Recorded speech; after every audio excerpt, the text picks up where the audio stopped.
Happy New Year, everyone, and welcome back. I'm happy to have you today. Today, we're going to take care of a couple things, really. We're going to go over December and what happened there, and why there was nothing put out in December. There were things ready to go, but life, again, gets in the way. I ended up having to write a trade exam 3 days before Christmas with a week and a half warning. So I kind of got a little bit busy a week or two before Christmas as it was, so we just didn't put anything out, Ed or I. On New Year's Day, I got a message on Facebook Messenger, somebody following the channel, and I can't remember exactly how they put it, but they were asking how I secure my models when I'm working on them, be it a car or an aircraft or one of the busts or figures.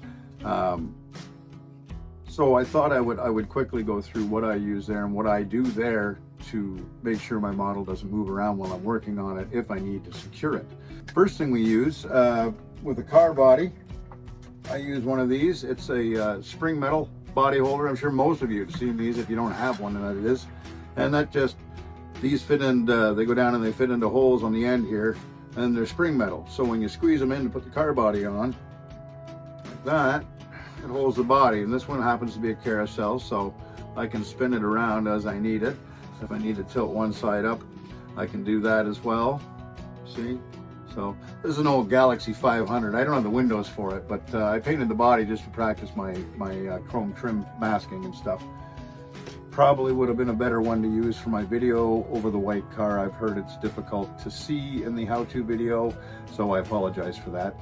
Moving on, when I'm painting something like a bust or something that's flat and it's not going to move, I will use just a regular carousel like you see here. Okay, that's pretty simple. You can find all this stuff on eBay or at your hobby shop, I'm sure.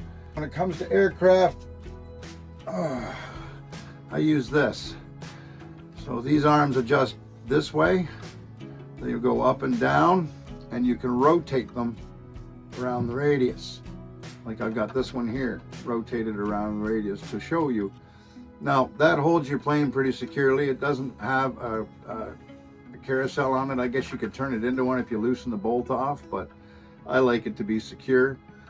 This is great when I'm working on decals or pin washing or anything like that, or it will be anyways. I've just gotten it less than a month ago, and it seems like it's going to be pretty handy. So, but before that, what I would do is I would basically put a stick up its butt with some stick tack on it, and it would kind of look like an aviation instructor. You ever see that? They've got airplanes on a stick and they show you how the aircraft's going to move. Basically, that's a great way of holding your aircraft as well when you're painting them too. There are a few other things I do use to hold parts and pieces and things like that. I'm sure these are pretty straightforward, but since we're here covering this topic, a pair of tweezers. Keep a good pair for when you're gluing, a really precise pair that you need. These are just bulky tweezers. They're cheap, and I'm not afraid to get them covered in paint, but they'll hold your piece. The problem with tweezers, you'll find, same with the next object I'm going to show you, is there are teeth here. Okay? Pardon me. Those teeth can mar your model. They can mark it up, scratch the paint, whatever, or put a gouge in the plastic if you're painting fresh plastic. So just gentle, gentle, gentle.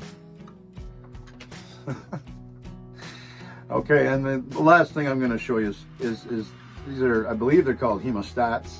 I'm not a doctor, and I had somebody give these to me years ago. These are medical grade stainless steel hemostats, surgical tools.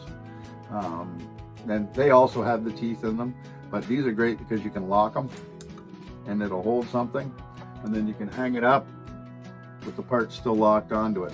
But again, like I said, you may need to mark it off with tape where the teeth are going to go or something, because you don't want to scratch your model all up. So that's how I hold and secure my kits while I'm working on them. And there are other ways. You can brace them between paint bottles if you want. We all used to use one way or another when we didn't have all the gadgets and gadgets that are out there. So I hope that answers the question that was asked, and I hope it helps you move forward.